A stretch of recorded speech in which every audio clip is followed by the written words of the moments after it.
Hey y'all, welcome back to Hearts Wine from Hearts Distractions. I'm your host, Alicia Minor Gaines, licensed marriage and family therapist, author, relationship coach, and your favorite truth teller when it comes to love, connection, and everything in between. And today, we are stepping into a conversation that so many couples quietly struggle with, but don't always know how to name. Have you ever looked at your partner and thought, we're together, but we don't feel together?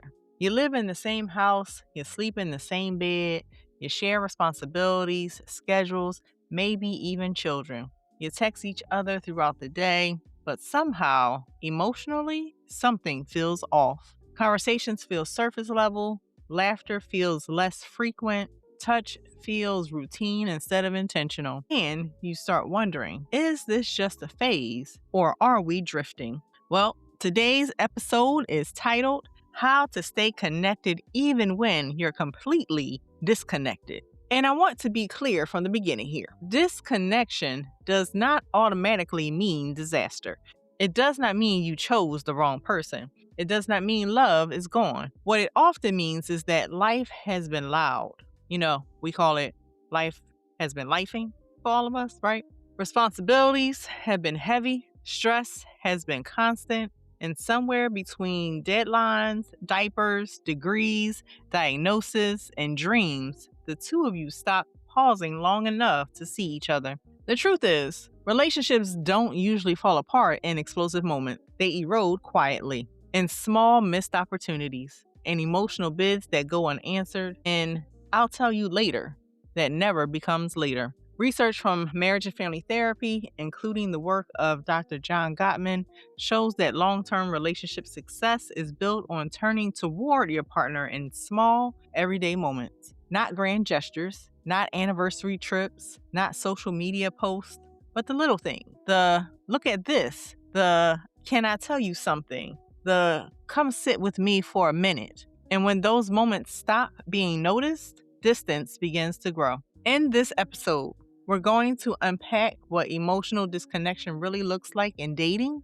long-term relationships, and marriages. We're going to talk about generational patterns that taught some of us to, suppress feelings instead of expressing them. We'll identify red flags that signal deeper trouble, and we'll also talk about practical research-backed solutions that can, help you rebuild intimacy and connection, even when it feels like you're miles apart. And yes, we're going to keep it real, culturally sensitive, inclusive to all couples, including, yes, my LGBTQ plus relationships, because love doesn't come in one format.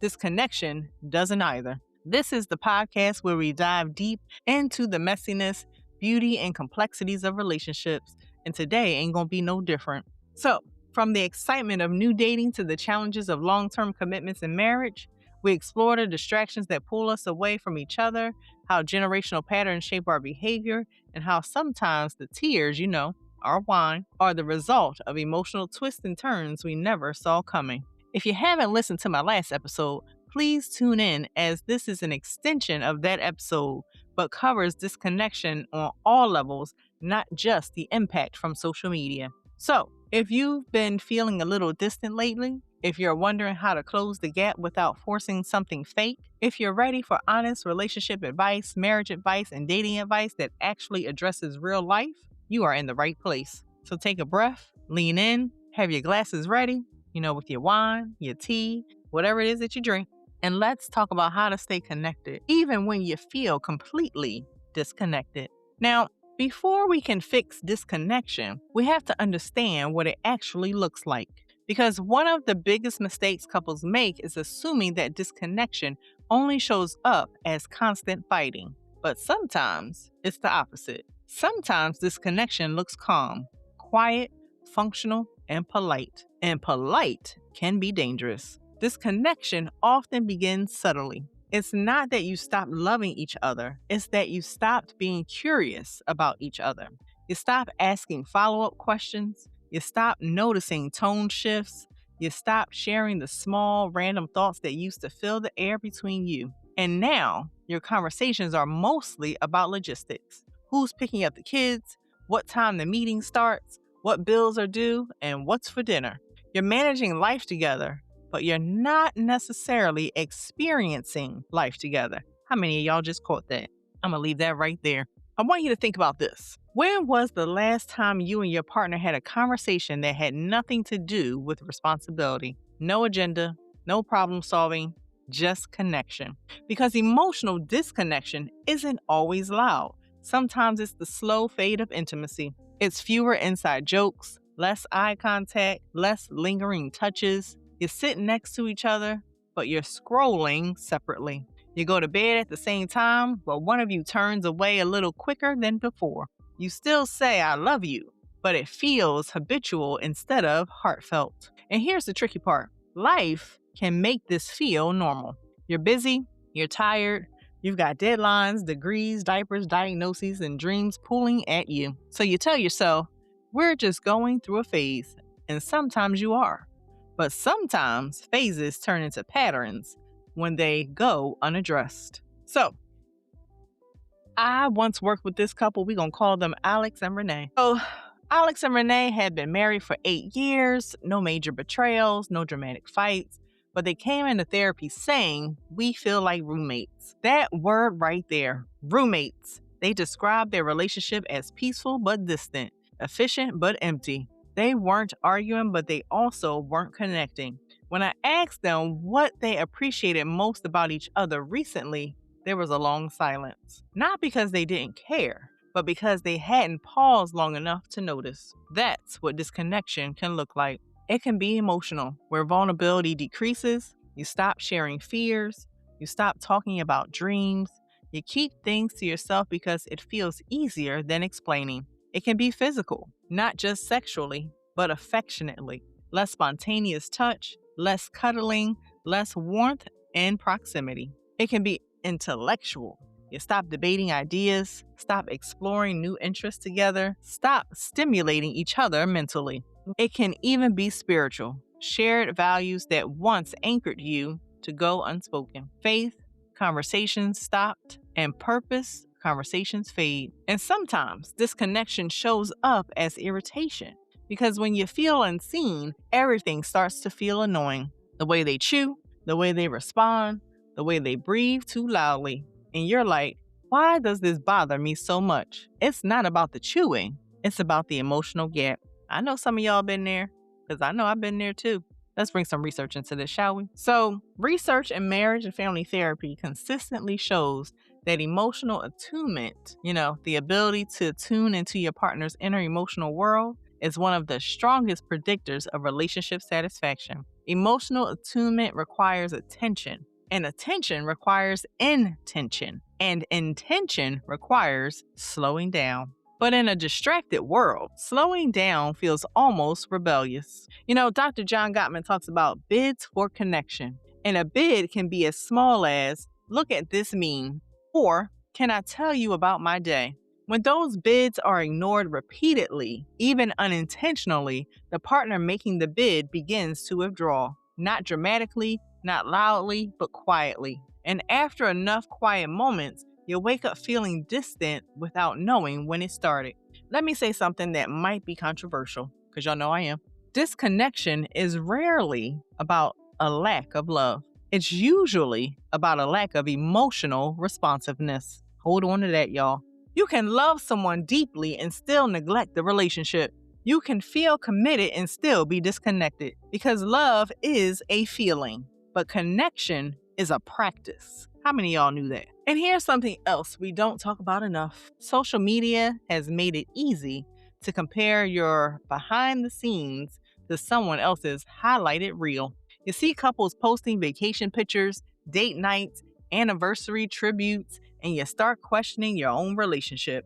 But what you don't see are the days they didn't talk about, the moments they misread each other, the therapy sessions, the silent drives home. Every couple experiences seasons of distance. The difference is whether they address it or pretend it's not there. Now, I want to speak to every type of couple listening here. If you're dating and starting to feel that spark dim, don't panic, but don't ignore it either. If you're engaged and realizing you've been more stressed than connected, that's important information. If you're married for decades and feeling like you've grown in different directions, That's a conversation waiting to happen. And if you're in an LGBTQ plus relationship, navigating external stressors, discrimination, or family tension, those pressures absolutely impact connection. Stress doesn't discriminate, but neither does love. Disconnection is not the enemy. Unaddressed disconnection is. And the first step is awareness. So ask yourself honestly, are we disconnected because we're overwhelmed? Or are we disconnected because we stop choosing each other intentionally? Because in healthy relationships, even during stress, there's still a thread of emotional safety. You still feel like your partner is for you. You still feel seen. You still feel chosen. When that thread starts to fray, that's when we lean in, not away. And I know someone listening right now is thinking, but what if I'm the only one trying? We're going to talk about that because connection requires two participants, not one. Because sometimes it only takes one person to start shifting the energy. Here's what I want you to sit with before we move on. Disconnection doesn't mean your relationship is broken. It means your relationship is asking for attention. And attention, when given consistently, can rebuild intimacy in ways you didn't even think were possible. So let's go deeper, shall we? Now that we've named what disconnection looks like, we have to talk about why it happens. Because most couples don't wake up and decide to drift. Life just, starts lifing. There are seasons that will test even the healthiest relationships. And if you don't recognize them for what they are, you'll start blaming each other instead of understanding the pressure around you. So let's start with career shifts, shall we? One partner gets promoted, the hours increase, the stress increases, the responsibilities multiply, the other partner may feel proud, but also neglected. And instead of saying, I miss you, it comes out as, you're always at work. That subtle shift in language turns longing into accusation. Or let's talk about new parenthood, shall we? Nobody prepares couples for how deeply a newborn can rearrange intimacy. Sleep deprivation alone can lower emotional regulation. Research shows that chronic sleep deprivation significantly impacts mood stability, patience, and empathy, all critical for relational health. So when couples argue during that stage, it's not always incompatibility. Sometimes it's exhaustion. And here's the part we don't romanticize enough. Parenting doesn't just change schedules, it changes identity. You go from being partners to being caregivers. And if you don't intentionally protect your couple identity, you can slowly become co-managers of children instead of lovers. Then there's grief, illness, loss of a parent, financial hardship, infertility struggles. Those seasons create emotional shockwaves. I've worked with couples navigating miscarriage where both partners were grieving, but in completely different ways. One needed to talk daily, the other withdrew to cope privately. Neither was wrong, but the mismatch created distance. And for LGBTQ plus couples, there are often added layers. Navigating family acceptance, workplace biases, social pressures, internalized shame from earlier life experiences. Minority stress theory tells us that chronic exposure to discrimination and stigma can elevate stress levels, which directly impacts relationship satisfaction. When the outside world feels unsafe, sometimes partners unintentionally turn inward, but not always toward each other. And then there's long distance dating. Y'all know I was going to throw something else in there, and this is one that most don't talk about. This one right here, woo!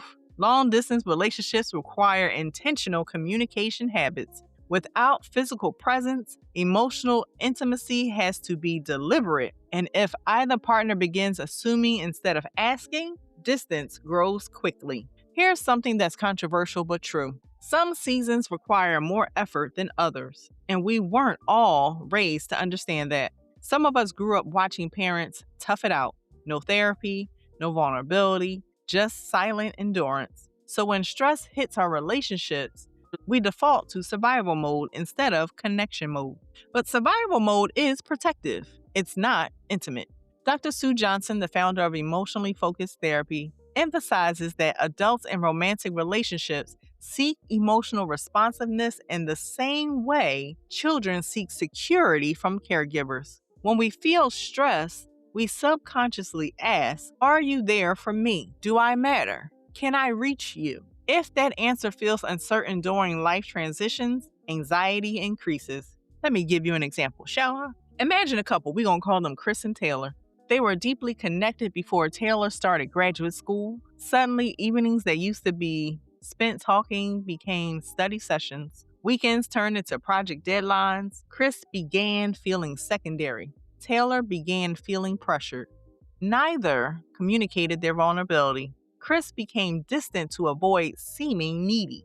Taylor doubled down on independence to avoid seeming distracted. They weren't falling out of love, they were navigating a season without language. That's what life seasons do. They expose communication gaps. And sometimes the disconnection isn't about crisis. Sometimes it's about growth. People evolve, interests shifts, goals change. And if you don't evolve together intentionally, you can grow parallel instead of intertwined.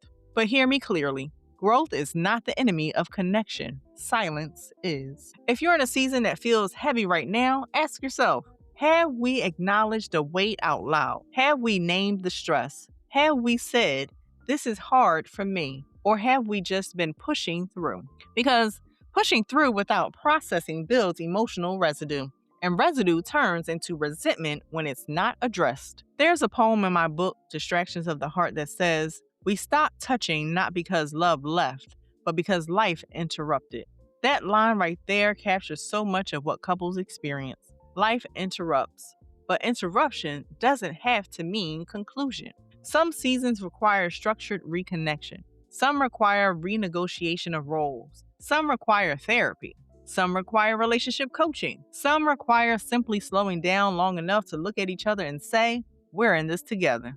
And here's something I want you to reflect on. Are you fighting each other or fighting the season together? Because when couples begin seeing the stress as a shared opponent instead of a personal betrayal, connection starts to rebuild. Life will always have transitions. Always. Dating turns into commitment. Commitment turns into responsibility. Responsibility turns into routine. Routine can either deepen intimacy or dull it.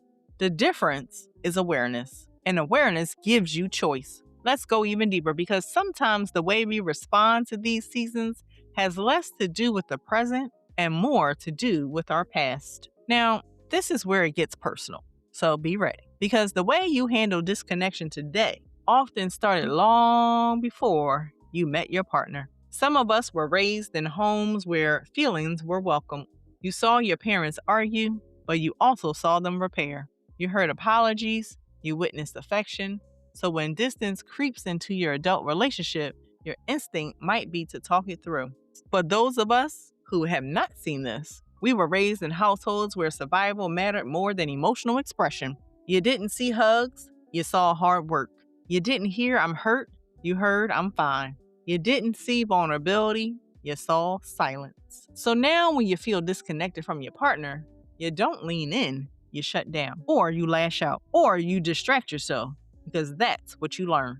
And this isn't about blaming our parents. Many of them did the best they could with what they had, but generational patterns are real. Boomers were often taught endurance. Marriage was about commitment, even if connection faded. Divorce was stigmatized. Therapy was taboo. You stayed, period. No questions asked. Gen X grew up more independent, sometimes emotionally self-reliant because many were latchkey kids. Vulnerability wasn't always modeled. Millennials, such as I, were told to communicate, express, and process. But many of us were also raised by emotionally unavailable caregivers who didn't quite know how to respond to our feelings. Gen Z is demanding emotional literacy, boundaries, and mental health conversations. But with that awareness also comes heightened sensitivity to disconnection. Each generation carries its own relational blueprint. Attachment theory explains this beautifully. Psychologist John Bowlby and later Mary Ainsworth identified how early caregiver relationships shape adult attachment style. If your needs were inconsistently met, you may lean anxious, seeking reassurance when distance appears. If your needs were dismissed, you may lean avoidant, pulling away when intimacy feels overwhelming. So imagine an anxious partner sensing distance and reaching out harder. while an avoidant partner feels pressured and pulls away further. That's not incompatibility, that's attachment choreography. But if you don't understand it, you'll personalize it. You'll say, "You don't care about me," or "You're too needy," instead of saying, "We're reacting to old wounds." And here's something that may be controversial. Sometimes disconnection is a defense mechanism. If you grew up watching love fall apart, you might subconsciously distance yourself when things start feeling uncertain because detachment feels safer than disappointment.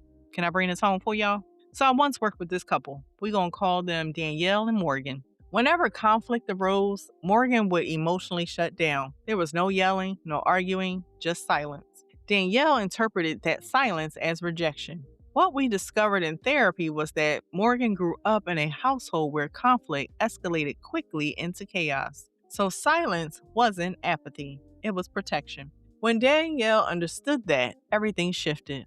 This is why generational awareness matters, because you can't change patterns you don't recognize. And let's talk about cultural patterns too, while we're at it. In some cultures, discussing marital struggles outside the home is frowned upon. What happens in this house stays in this house. That can make seeking therapy feel shameful. In other cultures, emotional expressiveness is encouraged openly. And for LGBTQ plus couples, some may have grown up stressing identity to survive. That suppression can carry into relationships, making emotional transparency more complex. So when we talk about staying connected during disconnection, we're not just talking about communication tips. We're talking about unlearning generational survival strategies that no longer serve us. Here's the powerful part. Patterns can be interrupted. You can be the generation that learns to say, "I'm hurt," instead of "I'm done." You can be the partner who says, "Help me understand," instead of "You never," and then you finish the sentence. You can model repair for your children if you have them. You can create new relational norms in your dating life. You can shift the culture inside of your own relationship. But it starts with ownership. Ask yourself, when I feel distance, what do? Do I pursue? Do I withdraw? Do I criticize? Do I pretend? Am I distracted? And do I shut down? Awareness is not accusation, it's empowerment.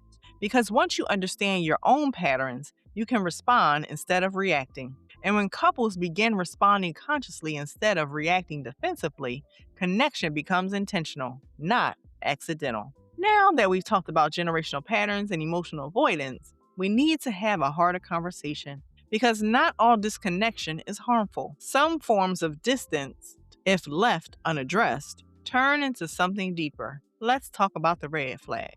Now, we've talked about normal disconnection, the kind that comes from busy seasons, stress, exhaustion, and life transitions.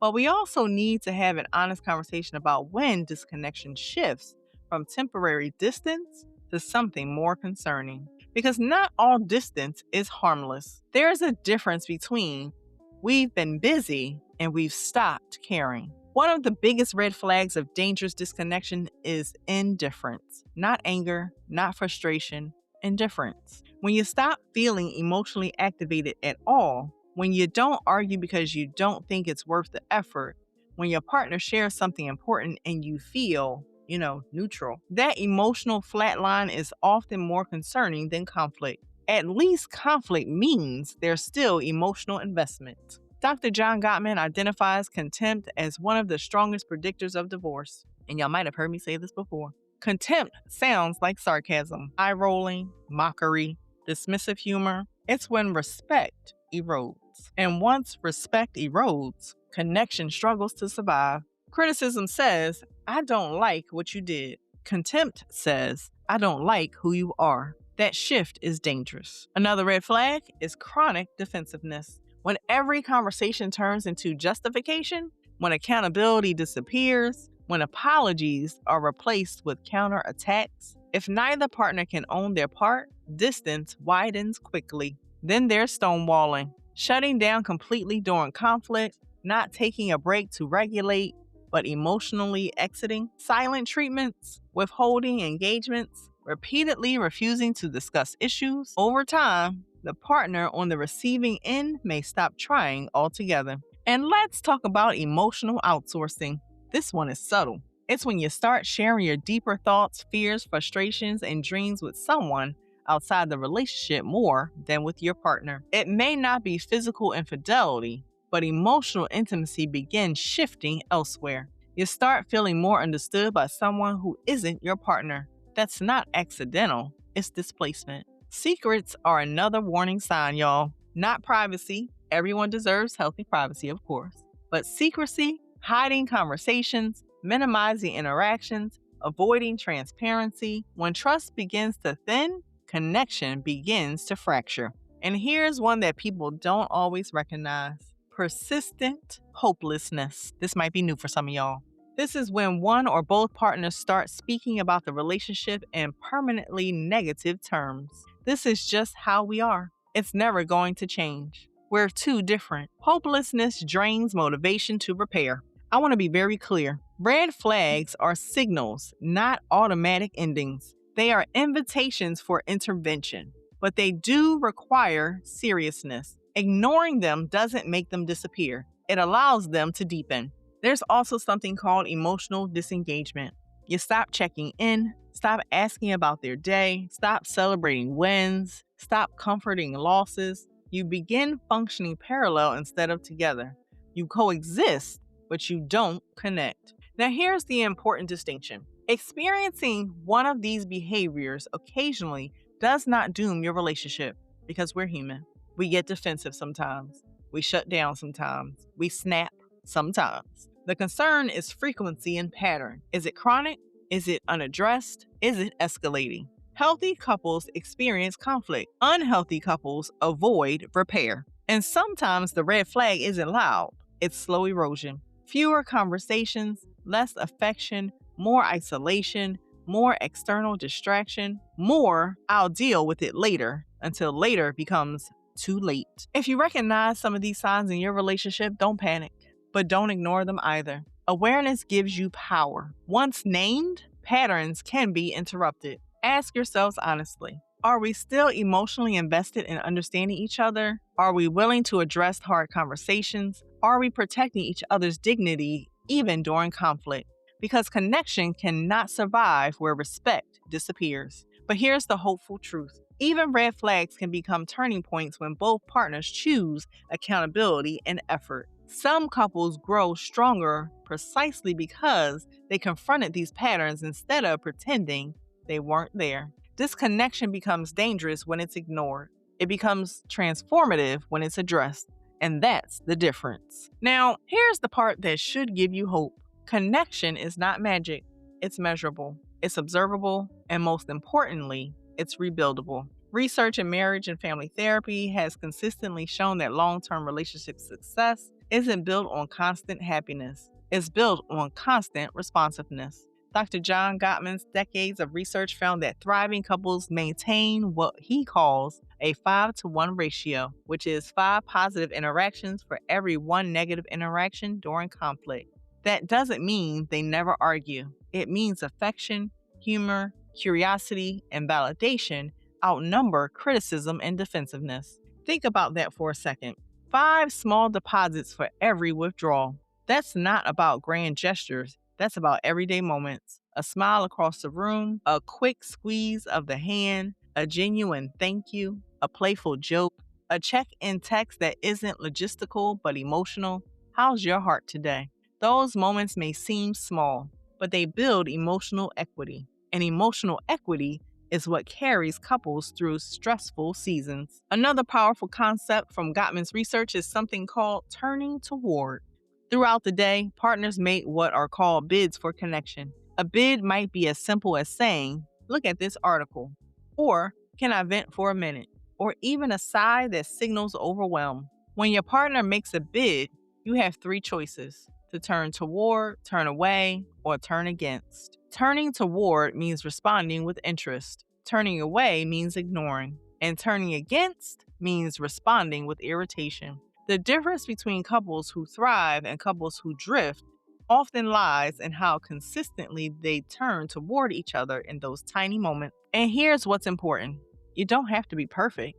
You just have to be intentional. Couples who stay connected are not couples who never miss bids. They're couples who repair quickly when they do. Repair attempts are another critical factor. A repair attempt can be humor in the middle of tension. It can be saying, I think we got off track. It can be reaching for your partner's hand mid-argument. Research shows that the success of repair attempts, not the absence of conflict, is what stabilizes relationships. That means even if you argue, if you both value repair, your bond strengthens instead of erodes. And let's talk about vulnerability. Brené Brown says, vulnerability is the birthplace of love, belonging, joy, courage, empathy, and creativity. But vulnerability feels risky, especially when you already feel disconnected. It's easier to say, you don't care, than to say, I'm scared of losing us. It's easier to criticize than to confess loneliness. But science tells us that emotional intimacy deepens when partners reveal softer emotions underneath anger. When couples learn to express fears, longing, and insecurity instead of defaulting to frustration, connection increases. There's also research supporting physical touch as a bonding mechanism. Non-sexual touch, like a 20-second hug, releases oxytocin, sometimes called the bonding hormone. Oxytocin reduces stress, increases feelings of closeness. That means intentional touch isn't just romantic, it's neurological. When couples stop touching entirely, they aren't just losing affection, they're missing biological reinforcement of attachment. And here's something that might surprise you. Rituals matter more than spontaneity in long-term relationships. Dating often thrives on novelty, but marriage and long-term commitment thrive on ritual. Morning coffees together, a nightly check-in before bed, a weekly walk, a Sunday recap conversation. Rituals create predictability, and predictability builds safety. Safety builds intimacy. You see where I'm going with this? I once worked with a couple who felt completely disconnected. They didn't need a vacation. They didn't need a dramatic breakthrough. They needed structure. We implemented a simple 15-minute nightly check-in where they answered 3 questions. What stressed you today? What made you smile? And how can I support you tomorrow? Guess what happened? Within weeks, emotional distance began shrinking. Not because their problems disappeared, but because responsiveness returned. Connection isn't about feeling sparks every day. It's about building systems that protect the bond when sparks feel dim. And here's the most empowering part. You don't have to overhaul your entire relationship overnight. Micro shifts create macro impact. One intentional conversation, one softer response, one moment of curiosity instead of criticism. Staying connected isn't accidental, it's practiced. It's built in the small, consistent choices to see each other, hear each other, and respond to each other. And when you understand that connection is a skill, not just a feeling, you stop waiting to feel close and start choosing to act close. That's where the power is. Now that we understand the science behind connection, let's talk about what this actually looks like in real life. Because it's one thing to know that turning toward matters. It's another thing to do it when you're tired, irritated, overstimulated, or emotionally guarded. Reconnection doesn't require a dramatic overhaul. It requires intentional micro decisions. And I want to emphasize something important here. If you're feeling disconnected, the goal is not to force intensity. It's to rebuild safety. Intimacy grows where safety lives. One of the simplest and most effective tools is what I call the 20-minute reset. Set aside 20 uninterrupted minutes a day. Yes, I said it, uninterrupted, where phones are down, TVs are off, and the conversation is not about logistics. No bills, no scheduling, no parenting debates, just emotional presence. Ask open-ended questions like, what's been on your mind lately? What's been stressing you? Is there anything you haven't told me that you've been holding in? It might feel awkward at first if you're out of practice, of course. And that's okay. Awkward is often the bridge back to intimacy. Another practical solution is shifting your language from accusation to invitation. Instead of saying, you never spend time with me, try, I miss us. Can we carve out time together this week? That subtle shift lowers defensiveness and increases cooperation. The brain responds differently to invitation than it does to attack. When people feel accused, they protect themselves. When they feel invited, they're more likely to engage. Technology boundaries are another critical piece. Many couples underestimate how much digital distraction contributes to emotional drift. If you're scrolling beside each other every night but not speaking, that silence compounds over time. Consider implementing device free zones or hours, maybe during dinner or the first 30 minutes after getting home, not as punishment, but as protection. Physical reconnection is also powerful, but it doesn't have to be sexual. Sometimes the pressure to fix intimacy through sex actually increases anxiety and might even drift you further apart. So start smaller, sit closer on the couch, hold hands in the car, hug longer than usual, make eye contact during conversations. Touch communicates safety in ways words sometimes cannot. And remember, consistent non sexual touch often rebuilds emotional intimacy, which eventually strengthens sexual intimacy naturally over time. Curiosity is another underrated reconnection tool. Over time, we assume we know our partners completely, but people evolve. So doesn't that mean they change? So ask questions like you're dating again. What's something you've been thinking about lately? What's a goal you haven't shared with me? What's something you wish I understood better about you? Curiosity keeps relationships dynamic instead of stagnant. And here's something that may challenge you. Sometimes reconnection requires apology, not a defensive apology, not a "I'm sorry you feel that way," but a genuine acknowledgement that sounds like, "I've realized I've been distant lately. I see how I haven't been fully present." Accountability softens walls faster than persuasion ever will. Another powerful tool is shared experiences, not necessarily expensive dates, but intentional experiences. Taking a walk, cooking something new together, starting a shared book, attending a workshop together, trying something that requires cooperation. Novelty stimulates dopamine, which can reignite feelings of excitement and partnership.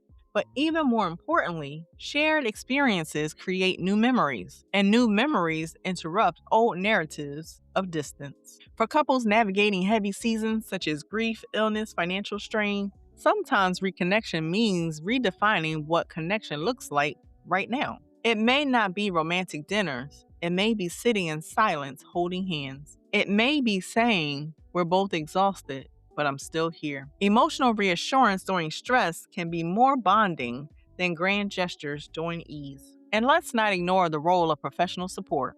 Therapy is not just for crisis, it's for clarity. A neutral space can help you unpack miscommunication patterns that you can't see on your own. Seeking help is not a sign that your relationship is failing. It's a sign that you value it enough to invest in it. But perhaps the most practical solution of all is consistency. One deep conversation won't fix chronic disconnection. One date night won't undo months of distance. Reconnection is rhythmic. It's daily deposits. It's repeated responsiveness. It's showing up even when you don't feel like it. Love is sustained by habits. If you want to stay connected even when you feel disconnected, don't wait for the feeling to return. Start with the behavior. The feeling often follows, trust me, because connection isn't about perfection, it's about persistence. And when both partners commit to small intentional shifts, distance begins to close, not dramatically, but steadily. That's how bonds are rebuilt. Now, let's talk about the moment nobody likes to admit out loud. The moment when you start wondering if it's even worth the effort anymore. That moment you feel like giving up? Because if we're being honest, prolonged disconnection can be exhausting. It can feel lonely to lie next to someone and still feel unseen. It can feel frustrating to keep trying conversations that seem to go nowhere. And at some point, you may catch yourself thinking, maybe this just isn't working. That thought alone can bring guilt, especially if you're married, especially if you've built a life together, especially if you once felt deeply, wildly connected. But here's what I want to normalize. Questioning during hard seasons does not automatically mean the relationship is over. Sometimes it means you're emotionally tired. There's a difference between relational burnout and relational incompatibility. Burnout feels like depletion. It feels like we've lost our rhythm. Incompatibility feels like consistent misalignment of values, respect, safety, or life direction. Burnout often still has hope underneath it. Incompatibility often feels fundamentally unstable. The problem is, when you're exhausted, everything feels incompatible. When couples come into therapy saying, "We don't know if we should stay together," I rarely start with, "Do you love each other?" I start with, "When did you last feel close? And what happened around that time?" Because usually there's a story. A job loss, a new baby, betrayal of trust, a season of depression, a move, a grief, something shifted, and neither partner fully processed it. Can I bring this home?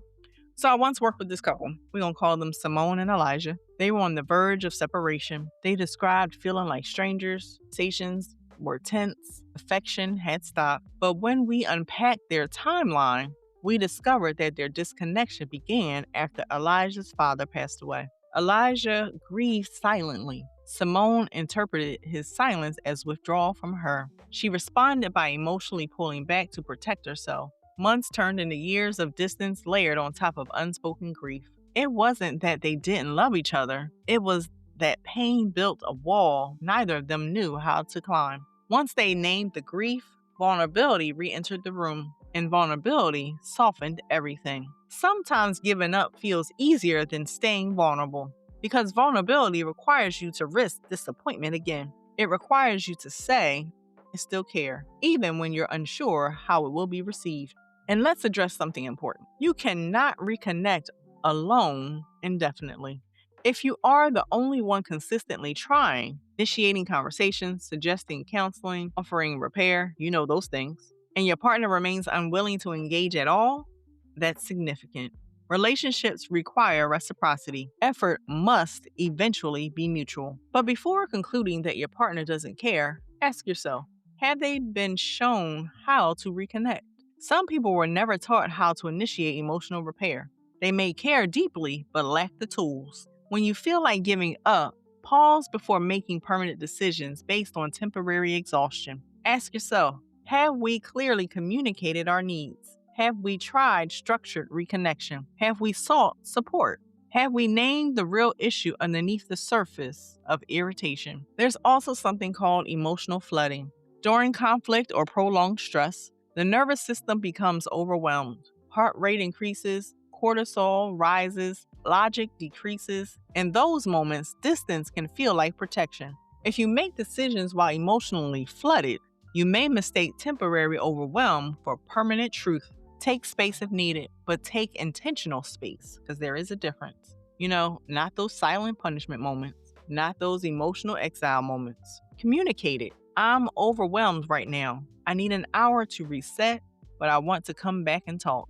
That language preserves connection even during distance. And here's a deeper truth. Long-term relationships require recommitment seasons, not just at weddings, not just on anniversaries, but during rough patches. Quiet recommitments that say, "I'm still here, I'm willing to work, I don't like this distance, but I don't want to lose us." Love and long-term relationships evolves. The intensity of early dating fades. The butterflies settle. What replaces it is steadiness, depth, partnership.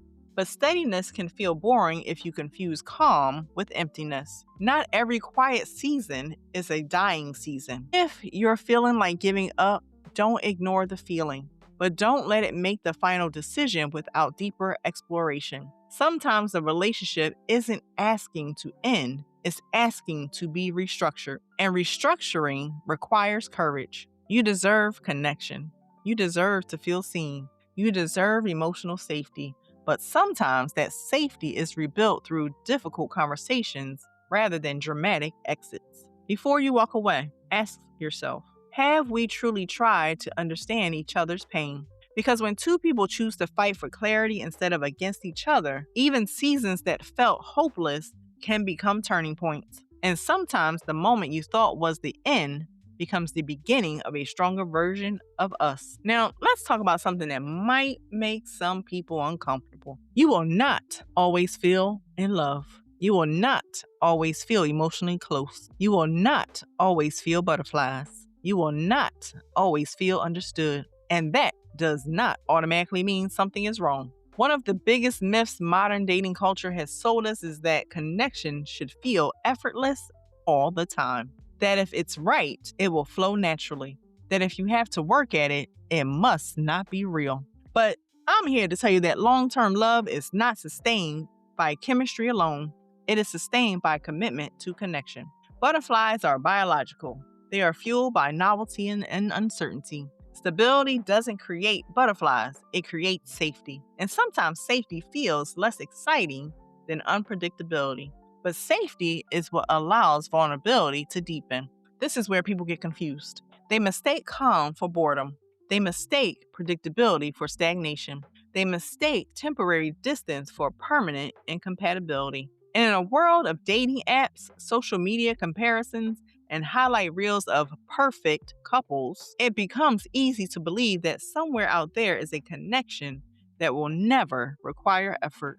But every long-term relationship will have seasons of dryness. Every marriage will have moments of emotional misalignment. Every committed partnership will require intentional recalibration. Love is not sustained by vibes. It is sustained by choices and the willingness to continue to work things through. That may not be romantic, but it's real. Dr. Esther Perel, a known psychotherapist, often speaks about the tension between security and desire. Security provides stability. Desire thrives on novelty and mystery. Healthy long-term relationships learn how to balance both. But if you're expecting constant intensity, you may overlook the quiet strength of steady connection. And here's another truth. Feelings follow behavior more often than behavior follows feelings. Many couples wait to feel close before acting close. They wait to feel loving before expressing love. But in long-term relationships, sometimes you act with intention first and the feelings catch up later. You choose to sit down and talk even when you'd rather scroll. You choose to hug even when you're irritated. You choose to soften your tone even when you want to snap. And slowly, the emotional climate begins to shift. Now, let me be clear. This does not apply to relationships where there is abuse, chronic disrespect, betrayal without repair, or emotional harm. Choosing connection does not mean tolerating mistreatment. Emotional safety is non-negotiable. Let's be clear on that. And in healthy relationships experience distance, sometimes the most powerful thing you can do is decide that disconnection will not make the final call. There is also maturity that develops in long-term love. Early relationships are fueled by discovery. Later relationships are fueled by devotion. Discovery asks, who are you? Devotion asks, how can I continue choosing you? And devotion requires intention. It requires noticing when distance creeps in and addressing it instead of pretending it's not there. It requires humility. It requires saying, we've drifted a little, let's find our way back. The controversial truth is this: connection is not maintained accidentally. It is maintained deliberately. And if you want a deep, lasting, emotional, safe bond, you will have to choose it on days when it doesn't feel effortless. Because real love isn't proven in the easy seasons. It's proven in the recalibration seasons. When you stay curious, when you stay accountable, when you stay responsive, when you stay willing. That is where connection becomes durable. And durable love, the kind that survives life's loud seasons, isn't flashy, it's faithful. It's two imperfect people deciding that distance won't be the end of their story. It's recognizing that disconnection is not a verdict, it's a signal. And when you respond to that signal with intention instead of avoidance, something powerful happens. You stop waiting for connection to magically return, and you start building it again. If you take nothing else from today's episode, take this. Distance does not automatically mean destiny. Feeling disconnected does not mean your relationship is over. It means something needs attention, and attention is not a punishment, it's an investment. Relationships go through seasons. Some are warm and easy, some are stretching and uncomfortable, some feel aligned, some feel off. But healthy love is not defined by the absence of disconnection. It's defined by the willingness to address it. Tonight, instead of assuming the worst, choose curiosity. Instead of withdrawing, try reaching. Instead of criticizing, try revealing. Instead of saying, we're just not the same anymore, try asking, how have we changed? And how can we meet each other where we are now? Connection is not a one-time achievement. it is a daily practice. It's in the small moments, the eye contact that lingers a little longer, the thank you that's sincere, the apology that's not defensive, the hug that lasts past awkwardness, the conversation that feels vulnerable but necessary. And if you're in a heavy season right now, if life has been loud, if stress has been constant, if intimacy has felt distant, remember this: you are not the only couple who has experienced this. You are not broken because you need to recalibrate. You are human. Sometimes the tears, the frustration, the loneliness, the confusion become the wine that strengthens the roots of something deeper. Growth doesn't always feel romantic. Sometimes it feels uncomfortable before it feels connected. This is why we have these conversations, because love is not just about chemistry. It's about courage. It's about choosing each other in the middle of imperfection. It's about saying, we're not where we want to be, but we're willing to work toward it together. And if today's episode resonated with you, don't keep it to yourself. Share it. Share with everybody you know. And while you're doing that, also encourage yourself as well as others to subscribe to my YouTube channel at Hearts Wine from Hearts Distractions. Visit my website, aliciasdistractions.com. Purchase my poetry book, Distractions of the Heart, which is available on Amazon. Follow me on social media, Instagram, TikTok, Facebook, whatever is your choice. Because we are building a community of couples who are willing to do the real work. We are willing to talk about the messy parts, who understand that distractions will come, but connection can still be protected. So wherever you are in your relationship journey, dating, engaged, married, rebuilding, recalibrating, divorced, and trying to get back together, know that connection is still possible, even after distance, even after silence, even after seasons that felt too heavy to carry. So lean in, choose intentionally, speak honestly, and love courageously. And until next time, raise your glass to the growth, the grace, and the willingness to reconnect. Cheers!